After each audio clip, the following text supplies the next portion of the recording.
Boa noite, meus amigos. Vamos continuar com nossos estudos de cálculo integral. Hoje vamos reformular a definição de integral definida, introduzida no vídeo anterior, para obter uma definição ligeiramente mais geral sobre integral definida. Além disso, vamos apresentar a maneira de exemplos, alguns exercícios, Vamos resolver alguns exercícios do livro do James Stewart. Ok, então vamos com as definições iniciais. Consideremos um intervalo fechado, limitado a B. Então, uma partição desse intervalo é uma coleção de pontos, digamos P, é uma coleção de N pontos, onde o primeiro, o x0, vai ser igual a A, o seguinte, x1, vai ser maior que x0, o próximo, x2, maior que x1, né? E assim, até o penúltimo, xn menos 1, menor que o xn, que vai ser igual a B, correto? Então, esses pontos da partição dividem o intervalo AB em N subintervalos com extremos xi menos 1, xi, e com comprimentos Δ1, comprimento do primeiro subintervalo vai ser x1 menos x0, né? O Δ2, x2 menos x1, o comprimento do último, xn menos xn menos 1. Por exemplo, digamos que esse daqui é nosso intervalo, intervalo AB. Então, uma partição, né? O primeiro, x0, tem que ser igual a A. Né? O seguinte é um ponto qualquer aí do intervalo, de tal forma que tem que ser maior que x0, né? O seguinte maior que o x1, né? O próximo, x3, maior que x2, né? E o último, x4, nesse caso n vale 4, né? Estou ilustrando apenas n igual a 4, o último aqui seria o B. Então, os comprimentos de cada intervalo, o comprimento do primeiro seria x1 menos x0, próximo x2 menos x1, x3 menos x2 e x4 menos xn. Então, em geral, o comprimento do iésimo subintervalo vai ser a diferença dos extremos, né? O extremo da direita menos o extremo esquerdo. Perfeito. Então, dada uma partição P, né, consideremos todos os comprimentos dos subintervalos. Então, o maior desses comprimentos vai ser denotado por delta e vai ser chamado de norma da partição. Então, a norma da partição, por definição, é o máximo, né? O máximo dos comprimentos de cada um desses subintervalos, né? Como, por definição de partição, o x é maior que o anterior x menos 1, então essa diferença é positiva, certo? Portanto, a norma, como é maior de todos os comprimentos, obviamente vai ser uma quantidade positiva, perfeito? Pode acontecer que todos esses subintervalos tenham o mesmo comprimento. Então, nesse caso, o Δ1, né, o comprimento do primeiro, seria igual ao comprimento do segundo intervalo, né?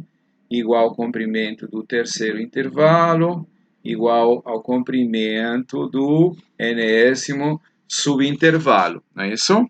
Então, como todos esses membros aqui são iguais, então o maior de todos tem que ser é igual a cada um deles, né? Então, delta coincide justamente com todos esses comprimentos, né? Então, se isso aí acontece, né, significa então que o intervalo original AB foi dividido em n subintervalos, todos o mesmo comprimento. Então, cada comprimento desses tem que ser igual a comprimento total do intervalo, que seria B menos A, dividido por N, correto? Então, quando isso acontece, você diz que a sua partição é uma partição regular. Então, por favor, uma partição é dita regular quando, né, todos os subintervalos têm o mesmo comprimento, correto? Mas, em geral, isso aí é um caso particular, né? Um caso particular de partição. Em geral, não necessariamente esses comprimentos são iguais, correto? Muito bem.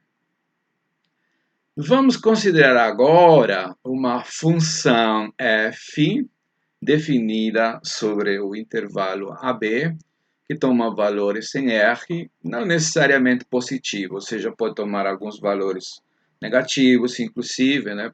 Alguma parte pode ser, alguns f em x pode ser menor que zero, para outros valores maior que zero, né? Então, em geral, não necessariamente positivo. E consideremos uma partição desse intervalo.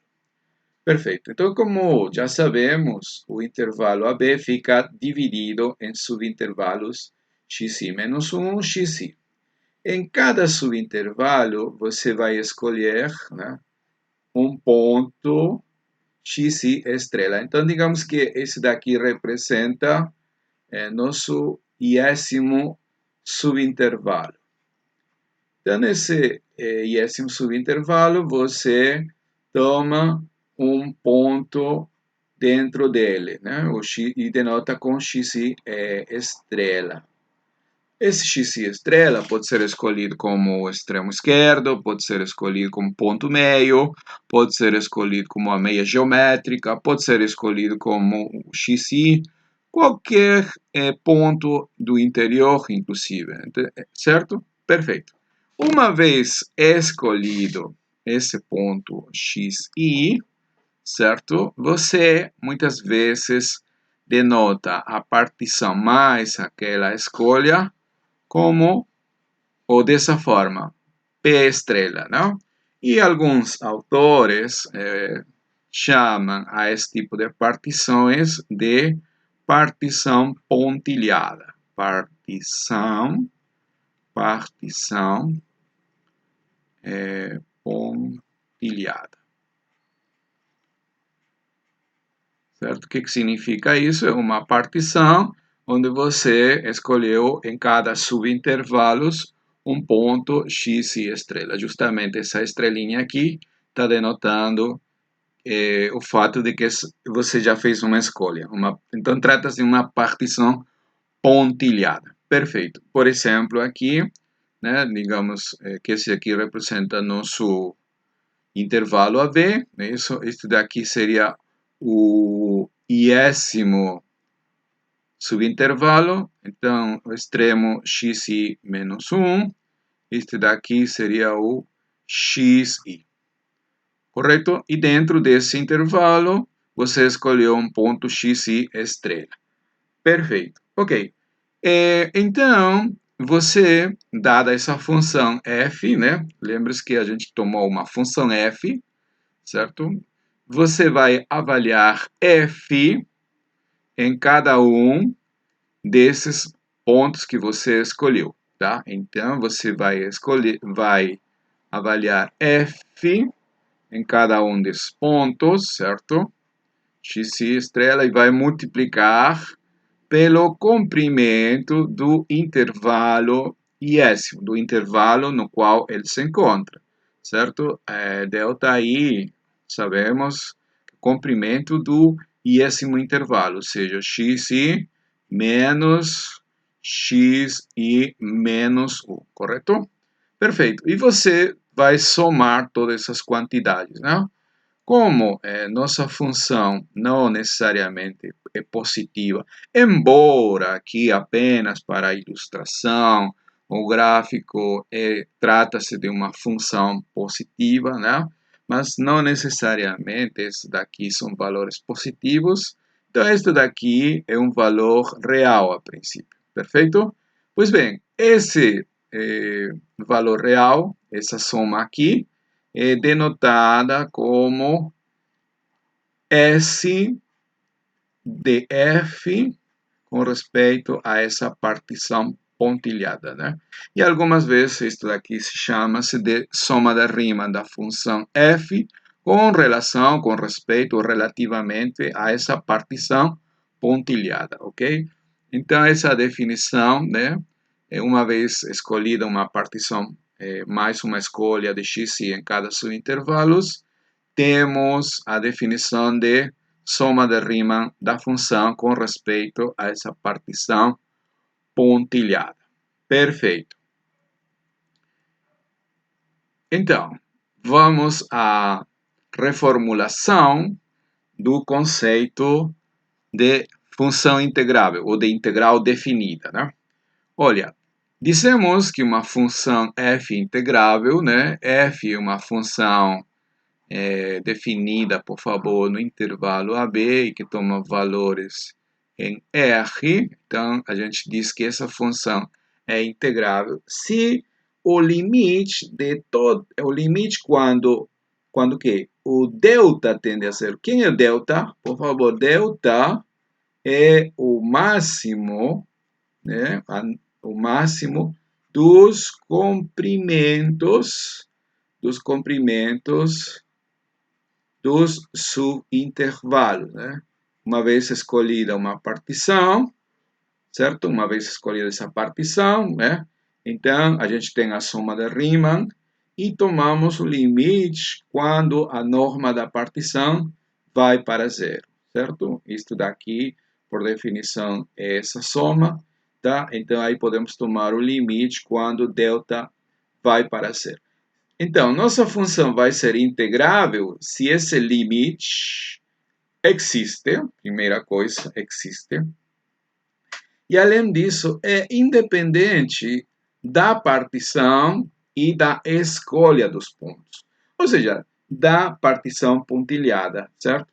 Se todos esses limites para qualquer partição pontilhada existem e são iguais, então você vai dizer que sua função é integrável. E nesse caso, vamos denotar esse limite comum como sendo por esse símbolo aqui, que sabemos que ou melhor, que lê-se integral definida da função f de a até b. Então, por definição, certo? A integral de a até b da função é o limite das somas de Riemann de f com relação a qualquer partição pontilhada quando a norma da partição vai para zero. Então, para que, por favor, recapitulando, né? Para que a função seja integrável, né? Então, esse limite aqui tem que ser independente da escolha da partição pontilhada. Tem que, obviamente, existir. Existem e são independentes da partição pontilhada. Então, esse limite comum é denotado dessa forma e chamado-se integral definida de f de a até b. Isso, ou seja, é um número, né? Correto? Professor, e qual é a relação, então, com a primeira definição? Ah, tá perfeito. Olha, no vídeo anterior, né, na verdade, a gente trabalhou com partições regulares. Observe que se P estrela é regular, certo? Se P estrela é regular, ou seja, a partição é regular, então o delta, certo? Que já vimos acima, o delta vai ser igual a cada um dos delta 1, delta n, não é isso? Vai ser igual a esse número, né? B menos A sobre N. Delta vai ser igual a B menos A dividido por N. E aqui você pode observar, né, que o delta vai para zero, né, se somente sim, né, já que B menos A é um número fixado, tudo depende do comportamento de N. Então, se somente se, N vai para o infinito. Perfeito?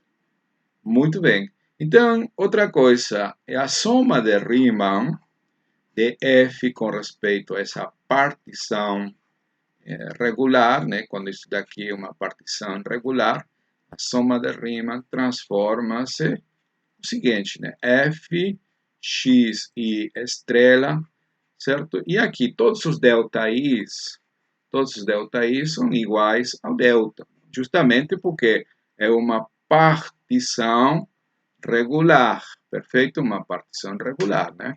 Para tudo e variando de U até N, perfeito?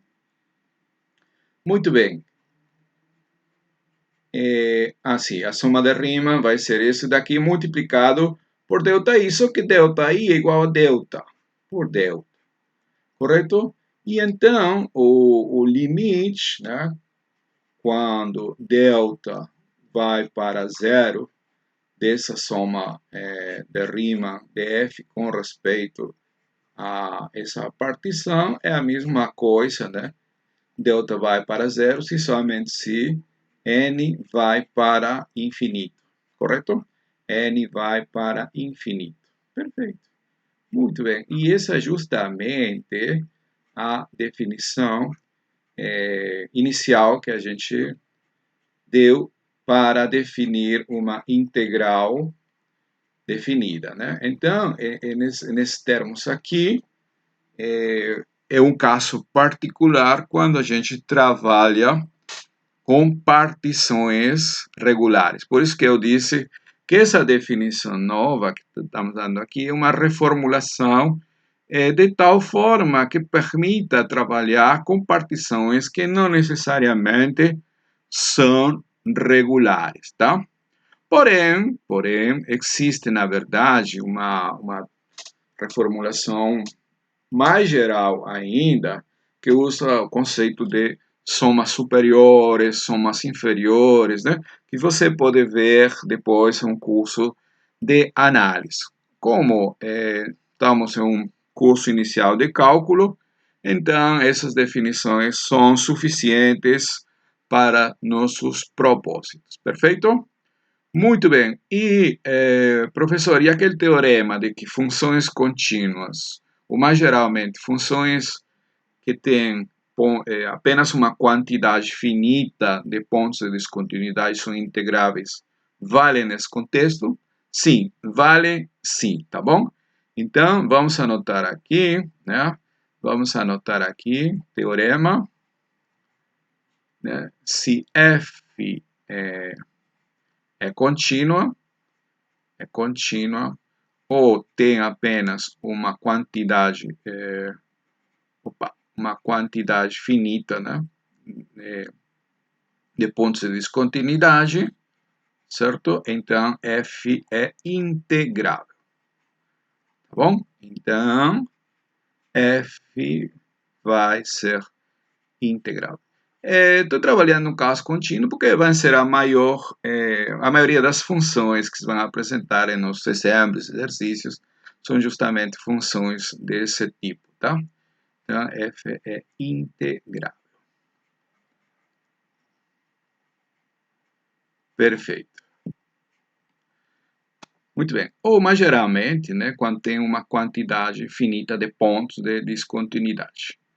Muito bem. Então, agora sim, vamos resolver o primeiro exemplo, né? No vídeo anterior, né, mostramos que a integral de a até b de x quadrado, diferencial de x, era b ao cubo menos a ao cubo dividido por 3. Isso daí pode ser, inclusive eu disse, né, no vídeo, antecipei que íamos mostrar uma fórmula bem mais geral. E justamente isso, né, esta daqui. E justamente vamos usar a nossa nova definição para poder resolver esse exercício. Para facilitar nossa vida, vou trabalhar no caso em que A e B são positivos, né? A maior que zero e B maior que A. Então, essa fórmula, né, que é bastante conhecida, né, inclusive quando a gente falar do teorema fundamental, segundo o teorema fundamental do cálculo, veremos que isto daqui é direto, tá? Mas como a gente, por enquanto, não sabe, vamos resolver este exercício a partir da definição, certo? Perfeito. Então, vamos considerar nosso intervalo AB, certo? Vamos considerar aqui, vamos supor que este daqui é nosso intervalo AB, tá? Tá aqui nosso intervalo AB. Então, olha, justamente para nosso propósito, A maior que zero, certo? Vai ser importante, tá? Vamos escolher uma partição. Ah, outra coisa, x elevado a k é uma função contínua. Então, já sabemos que essa integral aqui existe, ou seja, a nossa função é integrável, né? Então, como já sabemos isso, né, por causa do teorema, o cálculo dessa integral, certo, pode ser feito a partir de qualquer partição pontilhada. Então, nós vamos trabalhar com uma partição pontilhada interessante para nossos propósitos, certo? Como vai ser escolhido essa partição? Olha, claramente o primeiro ponto, né, o x0 tem que ser o A, e obviamente o enésimo ponto tem que ser igual a B, certo? Mas esses pontos aqui vão ser escolhidos de tal forma que formem uma progressão geométrica, tá? Então, vou escolher, certo? O x0 vai ser igual a A, tá? Eu vou escolher o x1 como sendo a vezes a razão, chamar essa razão de Q, certo? O x2, o próximo, tem que ser o x1 vezes a razão, tá? Ou seja, como x1 é a vezes Q, esse daqui será a vezes Q2, certo? Então, em geral, o xi vai ter a seguinte cara, né? Vai ser a vezes Q elevado a I, correto? Então, estamos escolhendo esses pontos, né? Ou essa partição, os pontos da partição, de tal forma que formem uma progressão geométrica, né, de razão Q, certo? Então, uma progressão geométrica de razão Q. Mas quem é Q? De razão Q. Opa. Olha, como nós sabemos que o último, o xn, tem que ser necessariamente igual a B, mas como faz parte da progressão geométrica, ele vai ter a cara A vezes Q elevado a N. Então, esse daqui tem que ser o B. Perfeito? Então, a partir dessa relação, né, a gente vai ter que Q elevado a N é igual a B dividido por A, certo? Então, para justamente a gente trabalhar e não ter problemas com raízes, né? A gente escolheu, quer dizer, já colocamos A e B como sendo positivos, então está correto aqui, né?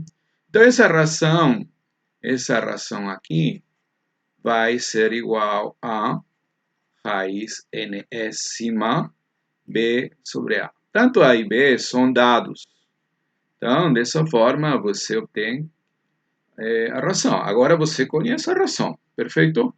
Outra coisa importante aqui é calcular os comprimentos dos intervalos. o primeiro, ΔU, é igual a x1 menos x0, não é isso? x1 menos x0. Mas quem é o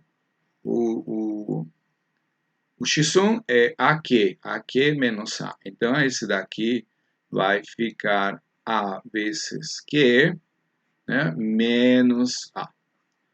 Vou deixar aí como Q, né, para não estar utilizando a raiz e tal. Perfeito? Bom, então, daqui, obviamente, isto daqui pode ser escrito como A por Q menos U.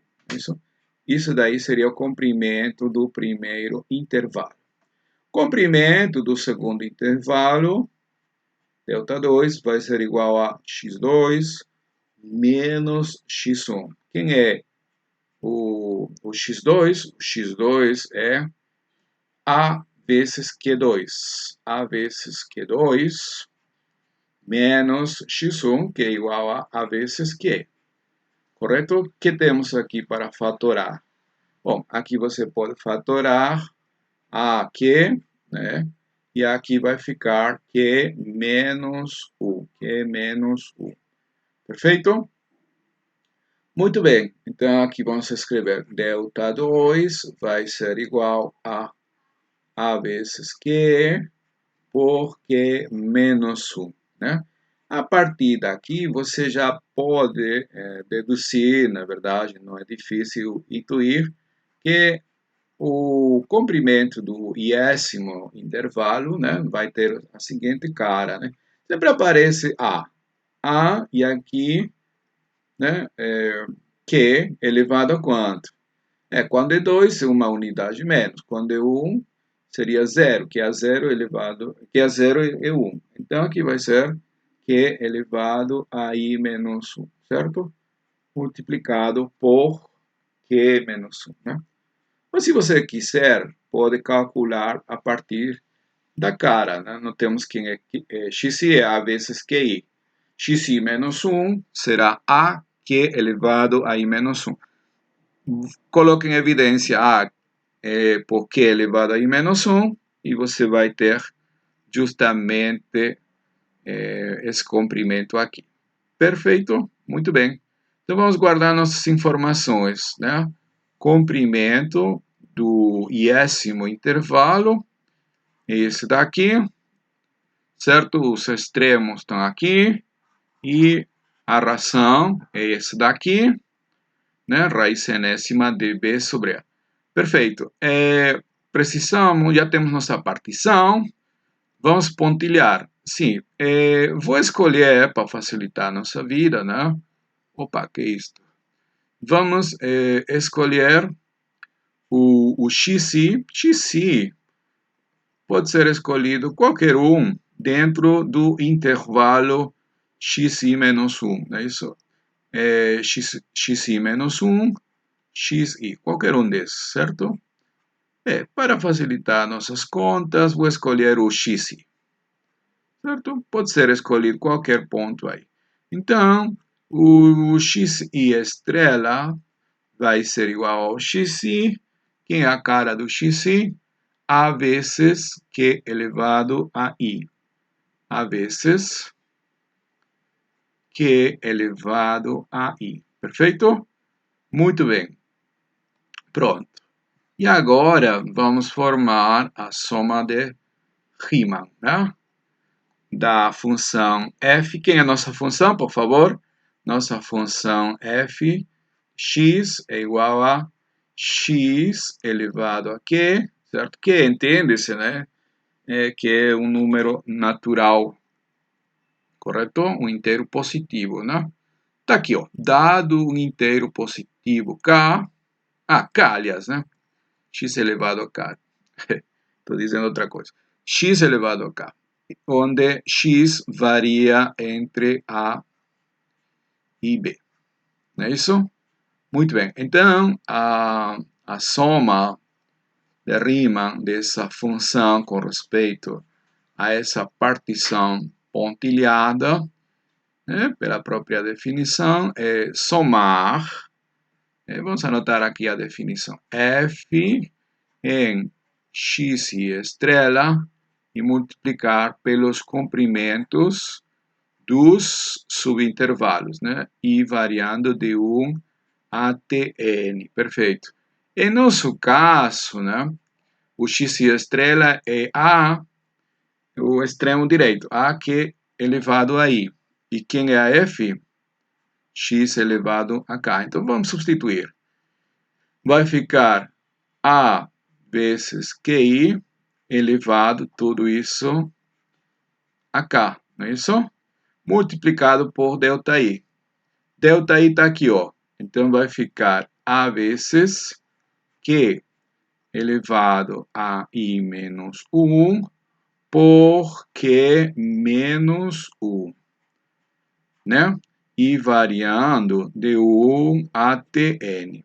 Correto. Tudo que não tem nada a ver com I pode sair fora da somatória, né? Então, essa soma de Riemann, certo? Pode ser escrita da seguinte forma. Olha, aqui você vai ter A elevado a K. Vamos escrever aqui. Esse negócio aqui pode ser expressado como A elevado a K, perfeito? E aqui K é Q elevado a I vezes K, não é isso? Correto? Então, a gente vai ter A elevado a K por A. Isso aí não depende de I, pode sair fora da soma, né? Então, A elevado a K por esse A aqui seria A elevado a K mais 1, correto? Perfeito. Esse que é menos 1 também não tem nada a ver com I, pode sair fora da somatória, está aqui. Então, quem ficou dentro da somatória são aqueles onde aparece I, né? Então, seria Q, I elevado a K, por Q elevado a I menos 1. Correto? Muito bem.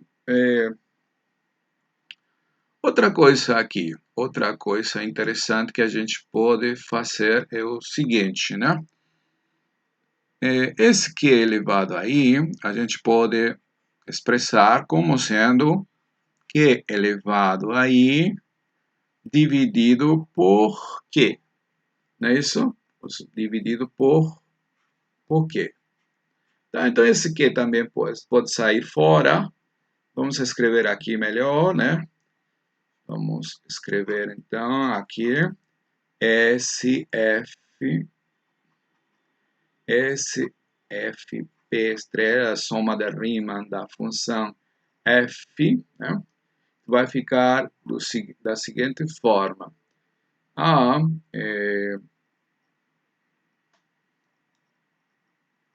elevado a k mais 1, por q menos 1, correto?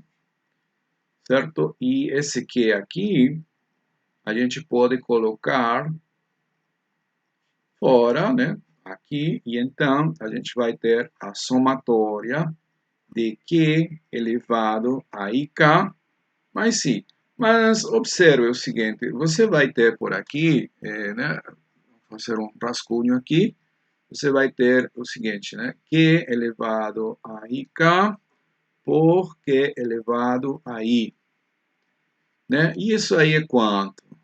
Obviamente, isso aí é Q, né? Ik mais i. Se você fatorar i, então você vai ter i por k mais 1. Né? I por k mais 1. Que você pode escrever, né, da seguinte forma. Q elevado a k mais 1, tudo isso elevado a i. Correto? Muito bem. I variando de 1 até n. Né? Pronto, vamos continuar então com os cálculos, né? Que você vai ter a k mais 1, né? Q menos 1, dividido por Q, correto? E essa somatória aqui, será conhecida. Olha, essa somatória, quando I vale 1, né, você vai ter Q elevado a K mais 1, né? K mais 1 mais Q elevado a K mais 1 ao quadrado mais, né, Q elevado a K mais 1, tudo isso a N, certo? E a gente conhece uma formulinha para isso, né? Isso daí é igual a quanto? A K mais 1, Q menos 1, né, sobre Q. Se você, este daqui seria a soma de uma série, de uma série geométrica, né? Então, você pode fatorar K mais 1, Q elevado a K mais 1, aliás, Q elevado a K mais 1, né? Se eu fatorar Q elevado a K mais 1, aqui vai ficar 1 mais Q a K mais 1, né? Mais Q elevado a K mais 1, tudo isso a N menos 1, não é isso? Então, você lembra aquela formulinha, vamos colocar aqui, né? Para quem não está familiarizado, deixa eu escrever por aqui, por favor. É uma observação, então, toda vez que você tem essa soma 1 mais R2 mais Rn menos 1, isto daqui é igual a 1 menos R, aliás, vou escrever ao contrário, Rn menos 1 sobre R menos 1. Claro, se R é diferente de 1. E nos casos aqui, o R vai ser igual a Q elevado a K mais 1. Perfeito? Muito bem. Então, voltando à nossa somatória, né? A nossa somatória, você vai ter o seguinte, né? A somatória, ou a soma de Riemann, aliás, né? De F com relação a essa partição, e já usando essa formulinha, vai ficar A elevado a K mais 1, né? Por Q menos 1. Veja por favor aqui. Aqui eu tenho Q elevado a K mais 1, né? Dividido por Q. Então, vai ficar Q. E aqui, então, vou aplicar essa formulinha, né? Então, nessa daqui, estamos aplicando essa formulinha, né? Com R igual a esse valor, Q elevado a K mais 1, correto? Então, vai ficar o quanto? Vai ficar nosso R, que é igual a Q elevado a K mais 1, elevado a N menos 1, e tudo dividido por Q elevado a K mais 1 menos 1. Perfeito. Correto? Muito bem. E agora? Olha, agora podemos expressar este Q elevado a K mais 1, né, de uma forma, quer dizer, vamos usar a seguinte identidade. Esse daqui vamos expressar, deixa eu apagar aqui esse negócio. Vai ficar, veja, A elevado a K mais 1. Você tem que lembrar também, por favor, aqui vou colocar outra observação, tá? Outra observação.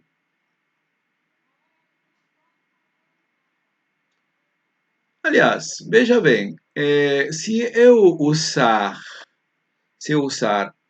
a mesma fórmula, só que para R igual a Q e N igual a, se você tem N igual a K mais 1, certo? Então, Q elevado a K mais 1 menos 1 dividido por Q menos 1.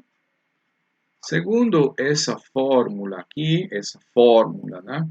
Segundo essa fórmula aqui, deveria ser igual a 1 mais Q mais Q elevado a n menos 1, ou seja, K. Mas, claro, Q deveria ser diferente de 1, não é isso? Agora, veja bem, quem era Q mesmo? Que era a raiz enésima de B sobre A. Então, observe que como B é maior que A, né? Então, B sobre A é maior que 1. Raiz enésima de um negócio maior que 1 é maior que 1. Então, por favor, Q é maior que 1, certo? Ele não pode ser igual a 1, né? Não pode ser igual a 1, porém, veremos que ele converge para 1. Mas essa é outra história. Por enquanto, ele quer diferente de 1, então vale essa formulinha. Perfeito. Então, isso permite simplificar, né? E se você passar isto a dividir, né? Então, você vai ter essa expressão, né? Muito bem. E aqui vamos ter, então, Q elevado a K mais 1 elevado a N menos 1, certo? Ou se você quiser de outra forma, esse numerador vai ser igual ao produto desse denominador por 1 mais Q elevado a K, correto? E então, como temos um Q menos 1 aqui, vai ser cancelado. Então, vai ficar 1 mais Q, ou ao contrário, vamos escrever melhor o contrário, né? Já que, certo, vamos colocar aqui Q elevado a K, mais Q elevado a K menos 1, mais Q mais 1. Correto. Muito bem. E agora? Vamos substituir o valor de Q. Então, lembrando, quem era Q? Q era raiz enésima de B sobre A. Certo? Esse daí é nosso Q. Que é raiz enésima de B sobre A, e que é maior que 1, correto? Então, aqui vai aparecer que, se você trocar a ordem, né, Q elevado a N, Q elevado a N, será B sobre A. Então, essa soma de Riemann vai ser escrita da seguinte forma: K mais 1, feito por Q, correto? Outra coisa aqui, certo, aqui Q elevado a K mais 1, aqui cancelou o K mais 1 com K, né? Então aqui na verdade eu esqueci de colocar K.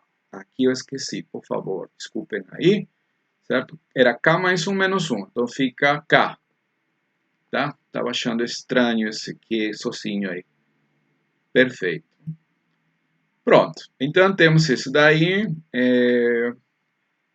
Olha, vou colocar melhor, certo? O que, quem era o que? Raiz enésima, né? De B sobre A, né? E todo elevado a K, né? Vou substituir, então, o que, né? O que vamos substituir igual aqui. Estamos substituindo, então vai ficar raiz enésima de B sobre A elevado a Q mais raiz enésima de B sobre A Q menos 1 mais raiz enésima de B sobre A mais 1, correto? Perfeito. Multiplicado por quê? A elevado a K mais 1, tá aí, né? E aqui, Q elevado a N vai ser B sobre A. Então, vai ficar B sobre A elevado a K mais 1. Então, K mais 1 aqui, K mais 1 aqui, né?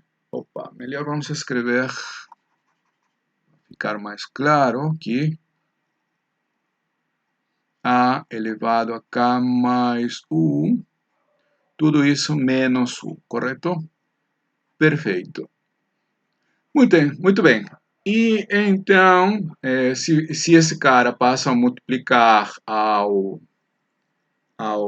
denominador, vamos multiplicar esse rapaz por isso daqui, fazendo a distribuição, né? Vai ficar o seguinte, vamos escrever por aqui, raiz enésima de B sobre A elevado a K, né?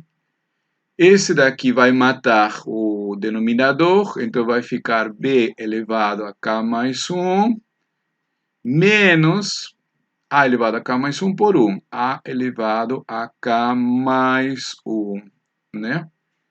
E tudo isso dividido por essa soma aqui, né? Raiz enésima de B sobre A, né? Elevado a K, mais...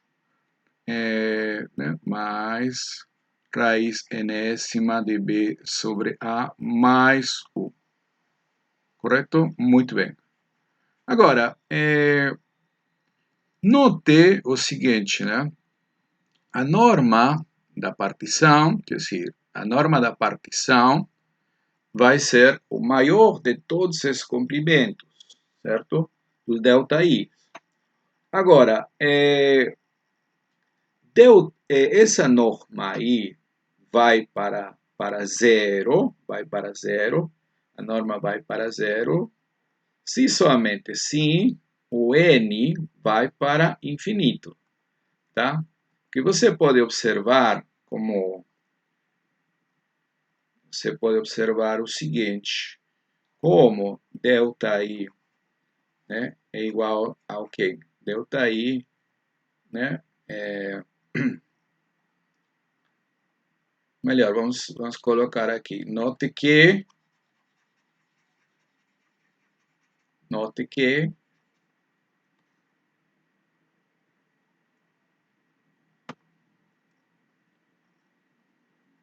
porque isso aí acontece, porque você vai ter aqui essa diferença, né? Q menos 1. Delta vai para zero se somente se Q menos 1 vai para zero, ou seja, Q vai para 1.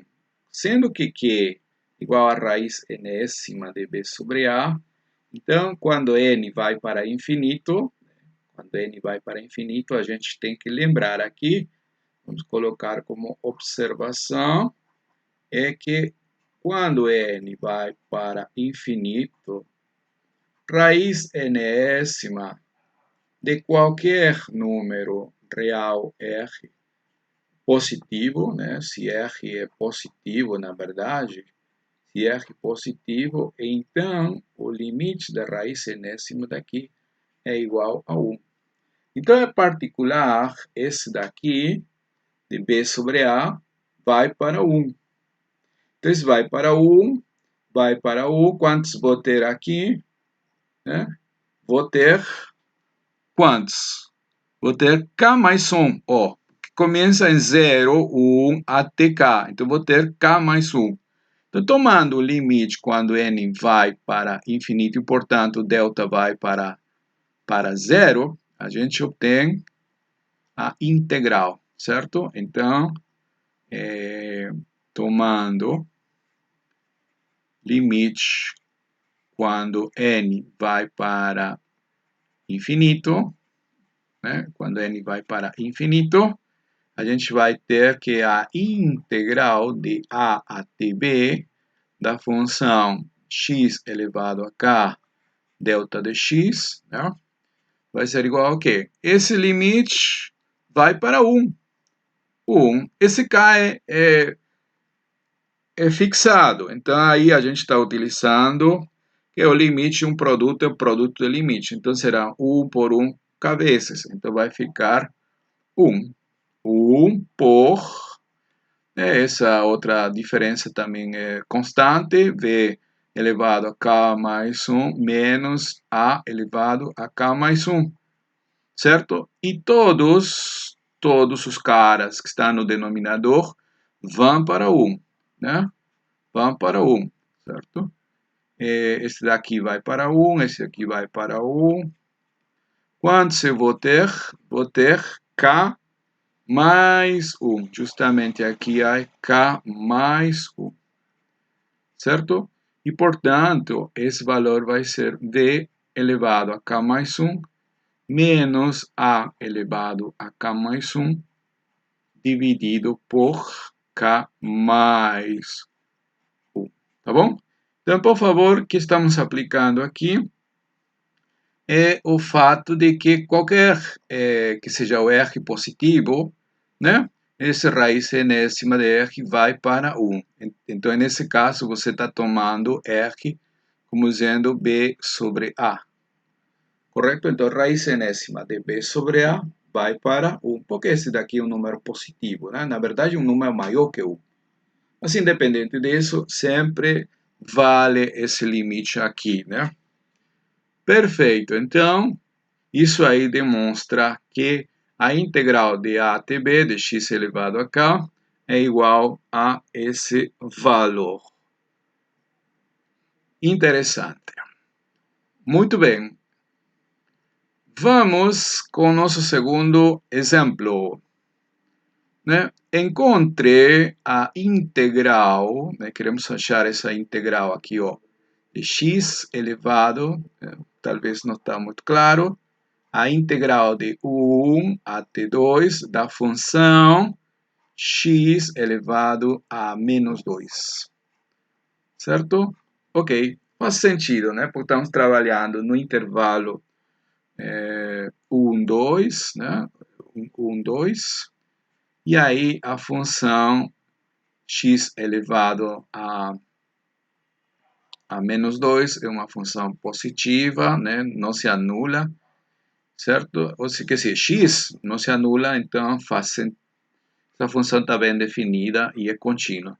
Isto daqui é x 1 sobre x quadrado, não é isso?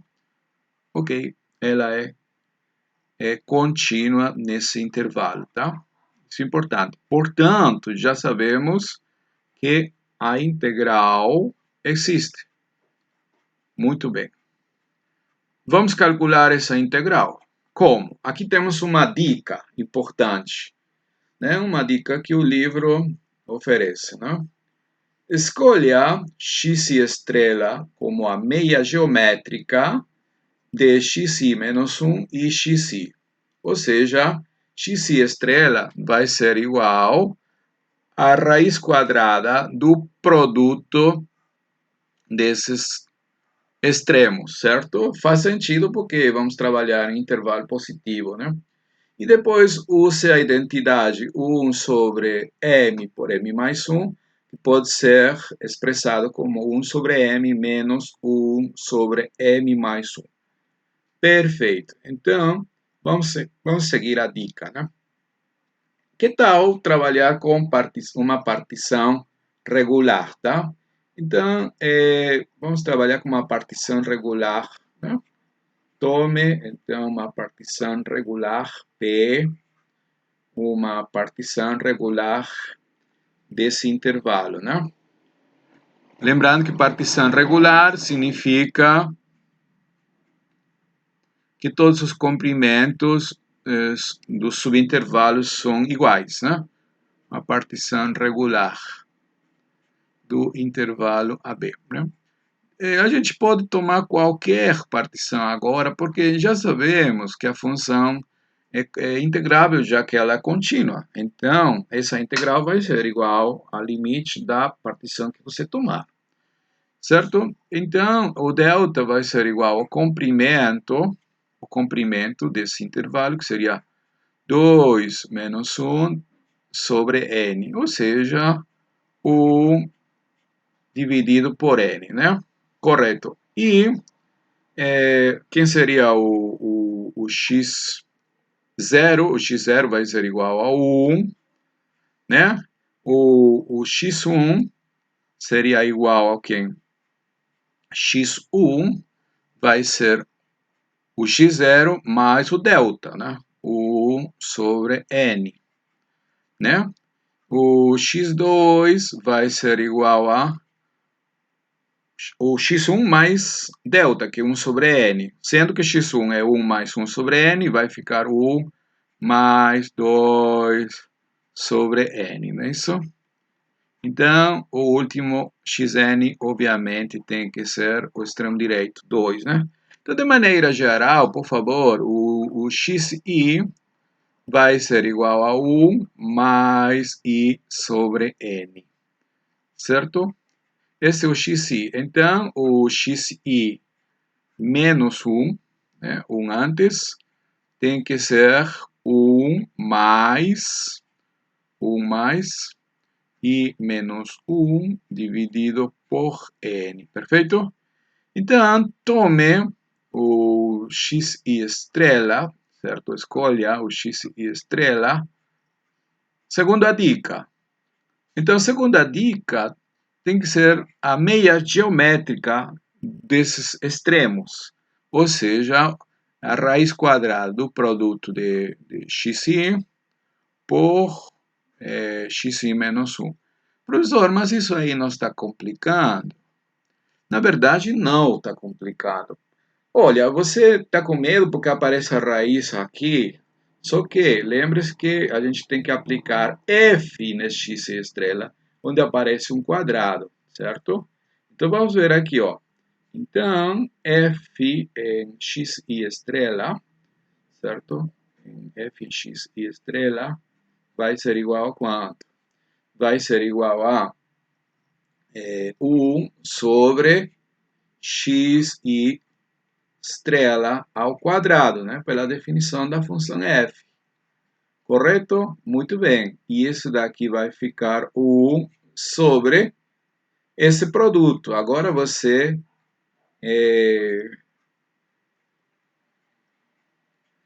já se liberou da raiz, certo? E então, continuando aqui as nossas contas, né? Porque tem inclusive uma segunda parte da dica, né? Vamos ver. Quem é o xi? O xi é esse cara aqui. Olha, veja, qual é a diferença entre xi e xi menos 1? Xi e xi menos 1, obviamente a diferença é 1 sobre n. É 1 sobre n. Então, será que eu posso expressar, né, essa diferença da seguinte forma? Veja bem, isto daqui deveria ser igual a... Olha, se eu escrever... vou fazer o seguinte, melhor. Vou fazer o seguinte para você observar, tá? Vou colocar aqui 1 dividido por n desse lado, certo? Que não estava, né? Não... E vou multiplicar desse lado também, né? Vou multiplicar do lado esquerdo, já que multiplicamos do lado direito, então temos que multiplicar do lado esquerdo também, tá? Então, 1 sobre n multiplicado por isso daqui seria igual. Só que ganhamos com isso? 1 sobre n é a mesma coisa que xi menos xi menos 1. Claro, comprimento desse intervalo não é 1 sobre n. Perfeito, perfeito. Tá. E agora? Agora você pode isso aqui separar em duas frações. É uma diferença, olha, xi, certo? Dividido por xi menos 1 menos, né? Xi menos 1 dividido por xi menos 1. Ah, que bacana. E agora você pode cancelar aqui, cancelar isto daqui. E então, a gente vai ter o quê? Vamos ter que 1 sobre n multiplicado por f x e estrela vai ser igual, deixa eu ver se temos um espaço, temos um espaço, então, perfeito, vamos com calma. Então, vai ser 1 sobre xi menos 1, né? Menos 1 por 1 dividido por xi, correto? Melhor ainda, eu vou escrever isto daqui como sendo menos, vou colocar um menos na frente, né? Vou colocar 1 sobre xi menos 1 sobre xi menos 1, correto? Perfeito. E esse 1 sobre n pode passar a dividir aqui, ou esse n passar a multiplicar, tá bom? Opa, o que aconteceu aqui? Tá, então, vamos continuar, né? A gente quer o quê? A gente quer, aliás, aqui já está preparado, sabe por quê?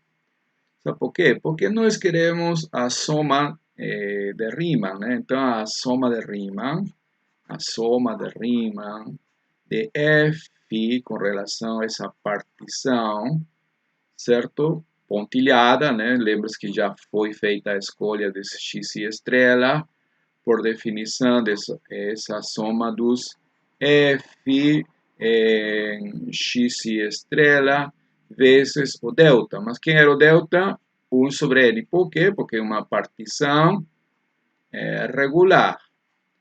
Só que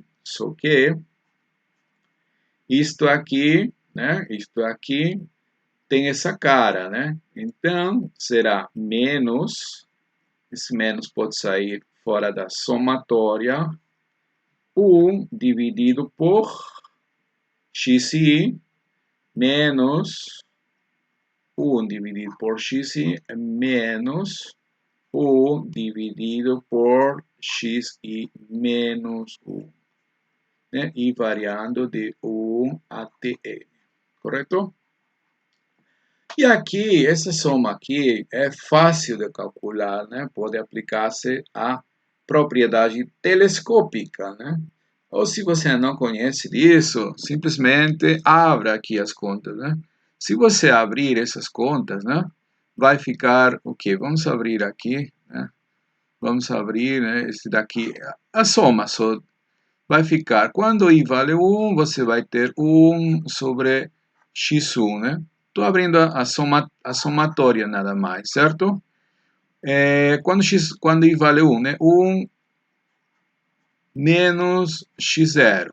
Seguinte, quando i vale 2, 1 sobre x2 menos 1 sobre x1, correto? Mas, né, que tal quando i vale n menos 1? Quando i vale n menos 1, vou ter aqui xi, aliás, n menos 1 aqui, menos 1 sobre xn menos 2, mais, quando i vale n, 1 sobre xn menos 1 sobre xn menos 1. Então, você vai ver que tem muitas coisas a serem canceladas. Por exemplo, veja, 1 sobre x1 está aqui, vai embora com esse daqui, né? O 1 sobre x2 vai aparecer do outro lado, vai embora também, certo? Esse rapaz aqui vai embora com esse daqui vai embora com o anterior, e somente vai sobrar esse cara menos esse cara aí, tá bom? Então, por causa do menos, vamos ter o seguinte, né? Menos 1 sobre xn menos 1 sobre x0, né? Aliás, esse menos será aquele que estava aqui, por favor, né? Eu somente abri as contas da somatória, né? Mas isso daqui alguém que já sabe pode aplicar diretamente, né? É a propriedade telescópica. Telescópica. Ela diz o seguinte, né? Se você tem uma soma de uma função que depende de i menos a mesma função no índice anterior, i menos 1, vai ser f avaliado em n menos f avaliado no primeiro índice, que seria 1. Então, ou seja, de maneira concreta, né? Esse n passa aqui, seria xn, e esse 1 você avalia aqui. 1 menos 1, 0. Então vai ficar o primeiro, 1 sobre xn menos, né, 1 sobre xn menos 1 sobre x0. Correto? Mas temos um menos também, né? Temos um menos, portanto, então, vamos lá, nossa soma da Riemann, f, com respeito a essa partição, vai ficar o quê? Com esse menos vai ficar 1 sobre x0 menos 1 sobre xn. Agora, x0 é o primeiro ponto da partição. Como nosso intervalo é 1, 2, x0 tem que ser 1, x0 igual a 1, né? x0 igual a 1 e, obviamente, 2 é igual a xn, né? Então, veja aqui, ó. Isso daqui vai ficar 1 dividido por 1 menos 1 dividido por 2. Ou seja, 1 meio. Então, você observa que a soma de Riemann, nesse caso, é constante, igual a 1 meio, né?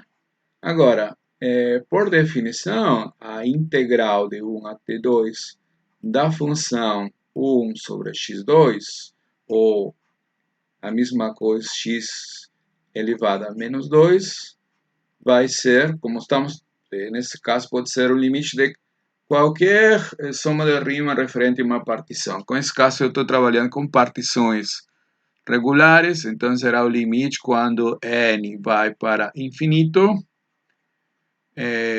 dessa soma de Riemann aí, mas elas são constantes, né? Independente do n, né? E sempre dá 1 sobre 2. Perfeito? Então, o valor da integral é justamente 1 sobre 2, né? Vamos ver que quando a gente aprender o teorema fundamental do cálculo, o segundo teorema, aliás, essa conta vai ser imediata. Perfeito? Muito bem. Em alguns casos, vai ser importante mudar a ordem dos extremos, quer dizer, trocar o B por A, né? Então, acá entende-se que esse A é menor ou igual que esse B aqui, né? A é menor ou igual que o B, certo? Ok, então o que acontece quando você se encontra com uma integral de B até A? Isso aí, por definição, vai ser igual a menos a integral de A até B.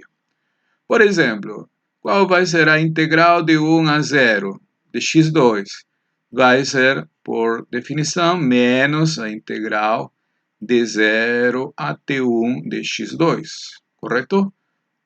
Mas isso aí a gente já calculou, né? Já calculamos que isto daqui era 1 sobre 3, não foi? Então, esse daqui vai ser menos 1 sobre 3, né? Calculamos isso daqui no vídeo anterior, certo?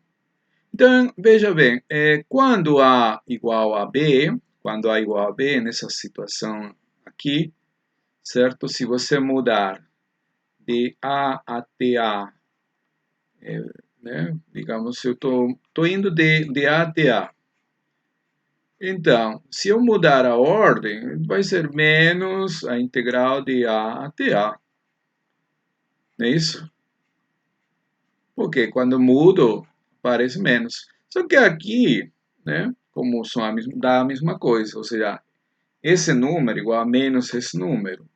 Portanto, passando a somar duas vezes esse número aqui, vai ser igual a zero, né? Aquele cara que estava do lado direito passou ao lado esquerdo, somar, ficou zero, né? Consequentemente, a integral, então, de a até a da função qualquer que seja a função é igual a zero, tá? Então, quando esses limites de integração coincidem, a integral é zero, tá bom? Então, não esquecer isso, que é consequência dessa convenção aqui, tá? Então, mudar a ordem da integração significa mudar o sinal. Perfeito. Vamos apresentar aqui, certo, o comportamento das funções integráveis, né, com relação à soma e produto por um escalar, certo? O enunciado desse teorema na linguagem da álgebra linear está dizendo que a integral tem um comportamento linear, ou seja, ela é uma transformação linear. Mais concretamente, olha, veja 2. A integral da soma de funções é igual à integral da primeira mais a integral da segunda, né? Integral da diferença, a integral da primeira menos a integral da segunda. E se você multiplica por um número real, um escalar, esse escalar pode sair. Tá bom? Então tem um comportamento linear, certo? Muito bem, então o enunciado desse teorema é o seguinte, né? Se você tem duas funções integráveis e C é um número real qualquer, então a soma de funções, a diferença e produto por um escalar também são integráveis. Além disso, essas regras que acabamos de enunciar, né? Integral da soma ou integral da diferença é igual à soma ou diferença, respectivamente, de integrais. E a integral de um produto por um escalar, o escalar pode sair fora da integral. E essa U é um adicional, né? A integral de uma função constante é a função constante por b menos a. Isso aí você pode, digamos, interpretar geometricamente.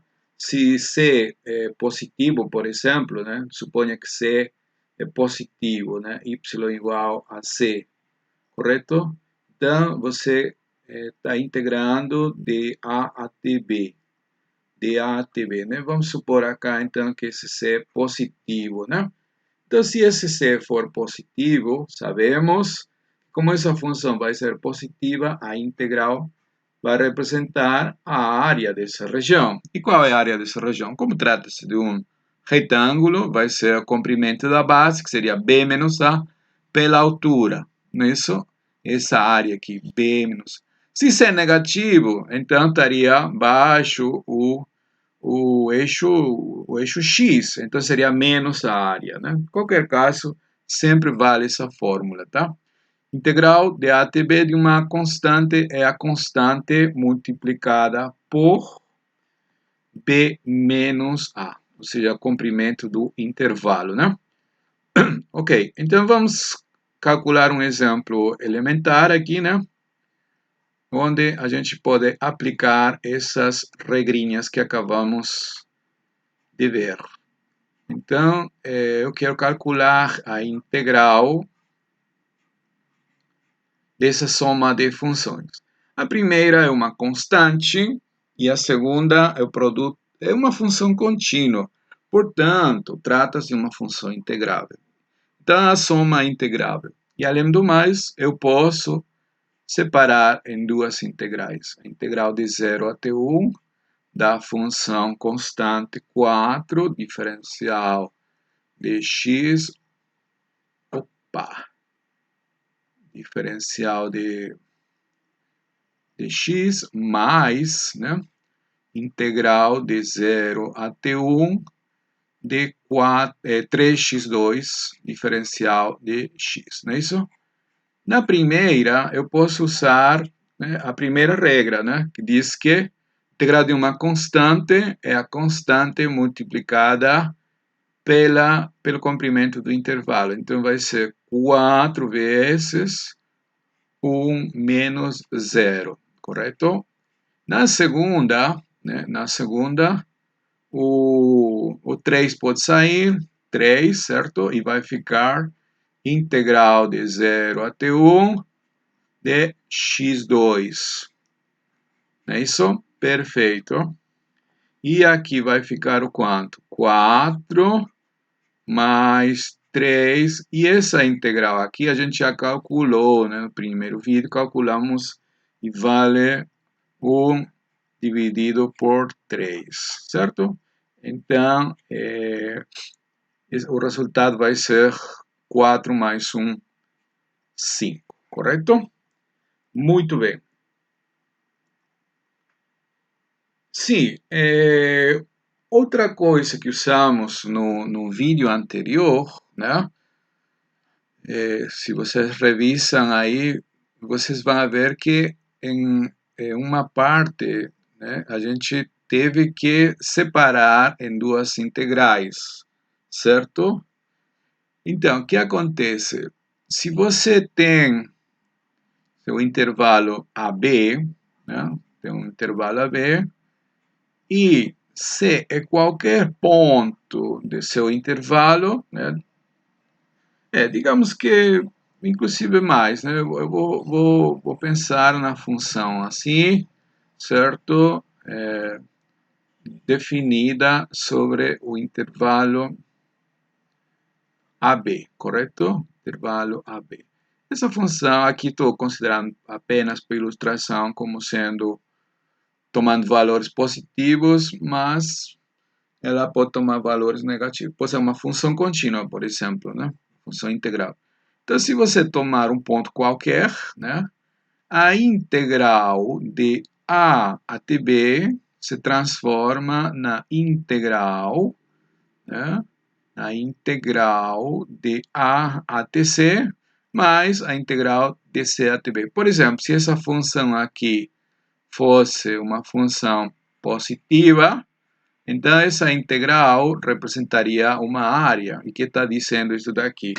Que essa área foi separada em duas, ou essa região, aliás, área não, a região foi separada em duas regiões, então a área total seria a soma das áreas da primeira região mais a área da segunda região. Isso que está querendo dizer esse teorema, tá? A integral de A até B da função pode ser expressada como a integral de A até C da função mais a integral de C até B da função, correto? O último teorema de hoje, né, é relativo às propriedades de preservação de desigualdades da integral definida, né? O que quer dizer? Se você tem duas funções integráveis, se f for maior ou igual a zero, então a integral da função é maior ou igual a zero. Por que isso acontece? Por causa de que se a função é maior ou igual a zero, a integral é interpretada ou coincide com a área, e a área é maior ou igual a zero, né? Então, vamos interpretar esses resultados, né? No primeiro caso, a gente tem uma função maior ou igual a zero, né? Não negativa, certo? Então, nesse caso, a integral coincide com a área da região limitada pela função, do gráfico da função, as retas verticais x igual a, né? Maior ou igual a zero, né? E o eixo, o eixo x. Então, se este daqui é a região S, a integral, então, de A até B da função f vai ser exatamente igual à área da região S. A área da região S. E, obviamente, uma área é sempre maior ou igual a zero, né? Pela própria definição. Isso aí é a interpretação, então, da primeira propriedade, né? Se uma função é f em x maior ou igual a zero para todo x que varia no intervalo, então a integral também é um número maior ou igual a zero. Parte 2 diz que se f de x é maior ou igual a h de x, para todo x, então a integral de f é maior ou igual que a integral da g. Por que isso acontece? Isso aí, na verdade, é consequência da propriedade 1, né? Olha, como f em x é maior ou igual que g em x, né? Maior ou igual que g em x, qualquer que seja o x, para todo x que está em AB. Então, a diferença f em x menos g em x vai ser maior ou igual a zero, não é isso? Para todo x que está em AB. Perfeito. E por causa da primeira parte, teremos que a integral de a até b da diferença, porque ambas são funções integráveis, então a diferença também é integrável, né? Então a integral desse negócio aqui, por causa de 1, aqui estou aplicando, por favor, a propriedade 1, por causa de 1, né? Por causa de 1, a integral dessa diferença, já que ela é maior ou igual a zero, isso daqui é maior ou igual a zero. Só que teorema anterior diz que a integral de uma diferença é a mesma coisa que a diferença das integrais. Então, isso daqui pode ser expressado como integral de f menos a integral de a até b, integral definida, né? Integral definida, por favor, da função g, né?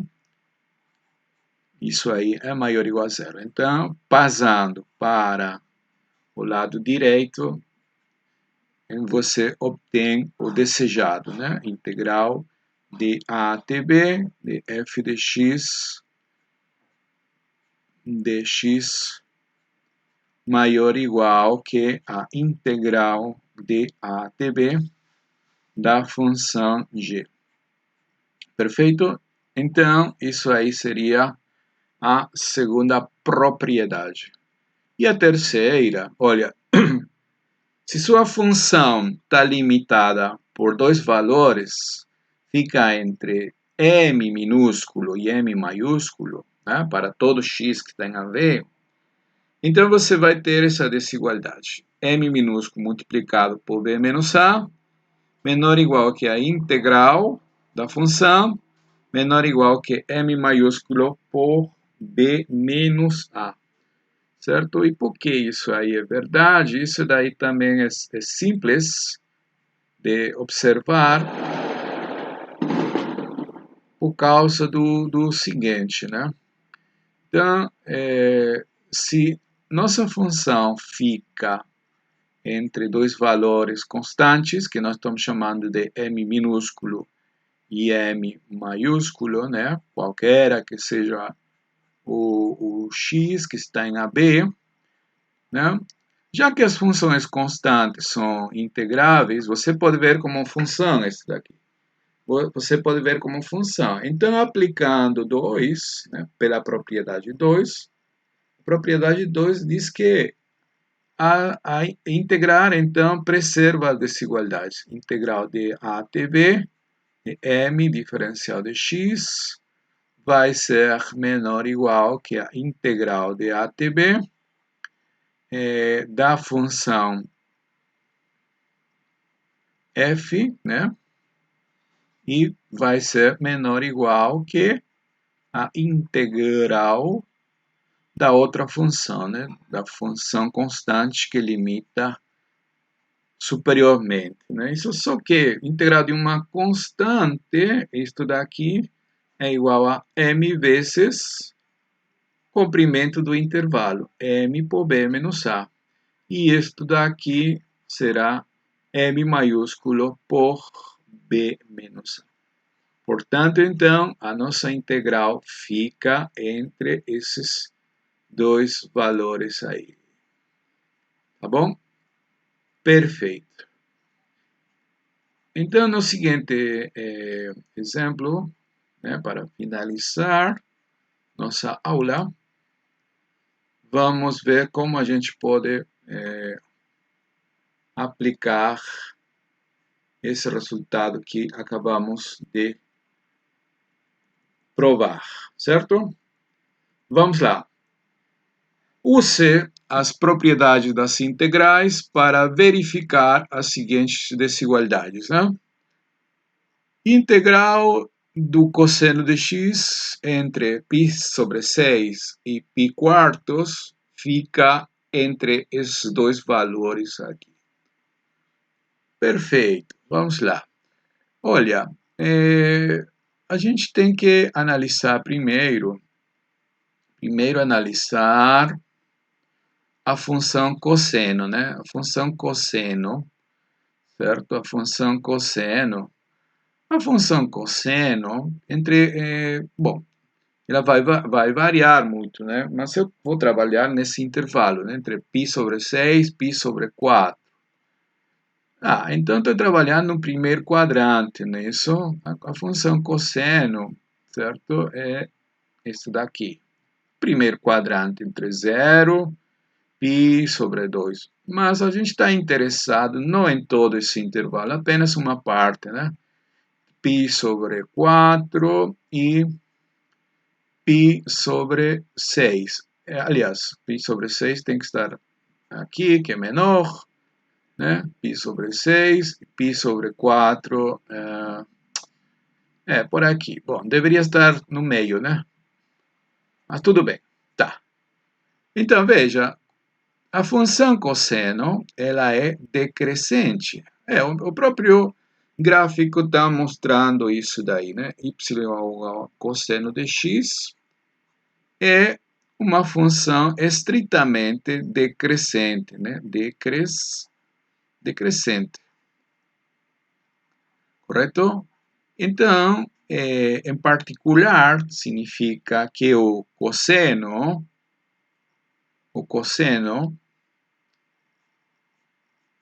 de π sobre 6 vai ser maior, né? Cosseno de π sobre 6 vai ter ser maior que o cosseno de x. Melhor, vou escrever o seguinte. Eu estou trabalhando apenas no intervalo π sobre 6, π sobre 4, não é isso? Então, vou tomar um x para... é decrescente onde? No intervalo... Eu estou interessado apenas nesse intervalo aqui, por favor. Ela é decrescente entre 0 e π sobre 2, mas eu estou interessado apenas nesse intervalo, né? Então, aqui vai ser o valor de cosseno de π sobre 6 e aqui o valor de cosseno de π sobre 4. Certo? Então, π sobre 6, π sobre 4. Então, para um x qualquer que você tome entre π sobre 6 e π sobre 4, você vai ter o seguinte, né? Como ela é uma função decrescente, cosseno de π sobre 4 tem que ser menor. Vai alcançar o menor valor aqui, né? E o maior valor aqui. Está claro aí no gráfico. Então vai ser menor ou igual que cosseno de x, menor ou igual que cosseno de π dividido por 6, certo? Agora, você sabe que cosseno de π sobre 4 é igual a raiz de 2 sobre 2, né? E cosseno de π sobre 6, certo? É igual a raiz de 3 sobre 2, certo? Então, cosseno de x fica preso entre esses dois valores, né? Limitado à esquerda, raiz de 2 sobre 2, e à direita por raiz de 3 sobre 2. Então, a gente pode aplicar a última propriedade. Olha, a última propriedade. Se tua função fica entre dois valores, m minúsculo e m maiúsculo, a integral fica entre que valores? O m minúsculo multiplicado pelo comprimento do intervalo e a cota superior multiplicado pelo comprimento do intervalo. Perfeito. Nesse caso, quem vai ser o comprimento do intervalo? Pi quartos menos pi sexto, né? Então, logo, aplicando a propriedade, a última, né? Por, acho que era o 3, era 3 mesmo, né? Propriedade 3, a gente tem aqui raiz de 2 sobre 2 multiplicado pelo comprimento, π sobre 4 menos π sobre 6 é menor ou igual que a integral de π sobre 4 até de π sobre 6, desculpa, até π sobre 4 do cosseno de x, diferencial de x, menor ou igual que raiz de 3 sobre 2 multiplicado por π sobre 4 menos π sobre 6, né? Muito bem. E agora, quanto dá isto daqui? Π sobre 4 menos π sobre 6. Denominador comum 12. 12 entre 4, 3. 12 entre 6, 2, 1. Π sobre 12. Isto daqui é π sobre 12. Muito bem, então, tudo isto daqui vai ser igual a raiz de 2, π, 2 por 2, 24. Né? Então, você vai ter que a integral, né, integral do cosseno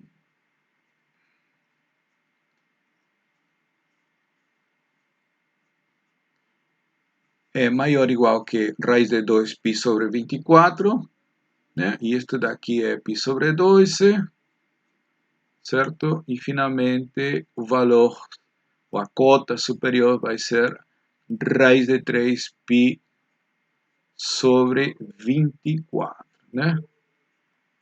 Tal como foi pedido. Perfeito, muito bem. E finalmente, né? Finalmente, isto aqui, né? Demonstrar que a integral de 0 a π sobre 2 de x seno de x diferencial de x é menor ou igual que π quadrado sobre 8. Ok?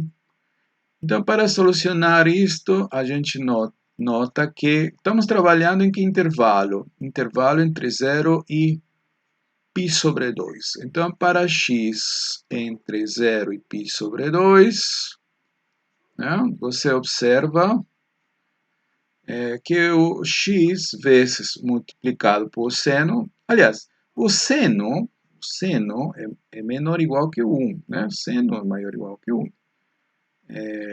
0 menor ou igual que seno de x é positivo sempre, né? E isso daqui, o maior valor é tomado em π sobre 2, correto? Porque a função seno, né? A função seno entre 0 π sobre 2, o gráfico é mais ou menos estudar aqui, né? Uma coisa desse tipo, né? Em π sobre 2, toma justamente o valor 1 aqui, né? E ela é crescente, certo? Seno é crescente. O menor valor é 0. 0 de 0 é 0, correto? Então, se eu multiplicar por x, x vezes seno de x será menor ou igual que x, correto? Bem, e se a gente então aplica a propriedade 2, né? Se você tem uma função menor ou igual que outra, né? A integral por 2, então, a integral da primeira tem que ser menor ou igual que a integral da segunda, né? X seno de x, correto? Menor ou igual que a integral da segunda, correto? A integral de x. Mas essa integral aqui, a gente pode calcular, né? Pode calcular, né? Usando o que já vimos, né? Certo? Que seria o x elevado ao quadrado avaliado em π sobre 2, né? Isto daqui seria esse valor π sobre 2 elevado ao quadrado menos 0 elevado ao quadrado, todo dividido por 2, não é isso? E isto daqui é igual a π quadrado dividido por 4 por 2 aqui dividido por 8, né? Certo? Ou se você quiser, pode ver isso daí como uma área, né? Uma área, certo? Área de quem? Da função, ou da área da região limitada pela função y igual a x. Esta daqui seria a função y igual a x. X variando entre 0 e π sobre 2. Π sobre 2, né? Esta daqui vamos chamar S. Esse triângulo retângulo teria como base π sobre 2, então sua área seria o meio da base, que é π sobre 2, e a altura π sobre 2 também, porque y igual a x. Então esse daqui é π sobre 2. π sobre 2, não é isso? Que é igual a π ao quadrado sobre 8, né? E essa área seria justamente a integral de 0 a π sobre 2 da função x. Perfeito? Muito bem. Em qualquer caso, a gente tem, então, voltando a essa relação estrela, né? Voltando à estrela, obtemos, então, o resultado desejado, né? A integral de 0 a π sobre 2 x seno de x diferencial de x vai ser menor ou igual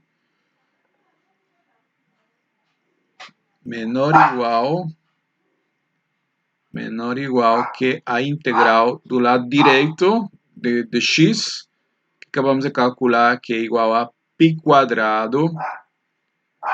quadrado sobre 8. Perfeito. Muito bem, então, meus amigos, vamos parar por aqui e a gente se encontra no próximo vídeo, onde estudaremos os teoremas fundamentais do cálculo. Valeu, meus amigos, um abraço para vocês.